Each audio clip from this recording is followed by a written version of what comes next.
نبی نے فرمایا کافر لوگ یہ کہیں گے کہ تمہارے ایمان نے تمہیں کوئی فائدہ نہیں پہنچایا، ہم بھی کافر تھے تم بھی کافر، تم مسلم تھے، بد عمل ہم بھی تھے بد عمل تم بھی، تو تمہارا ایمان کا کیا فائدہ ہوا؟ کوئی فائدہ نہیں ہوا، آج تم بھی اسی آگ میں جل رہے ہو جس میں ہم۔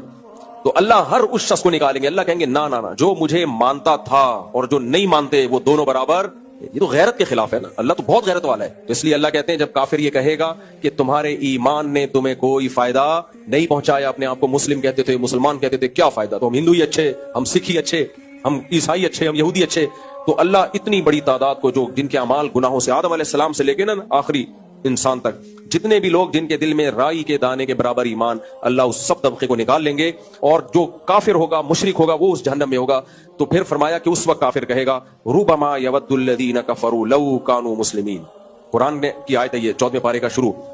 کہ کافر یہ تمنا کرے گا کہ کاش ہم مسلم ہوتے۔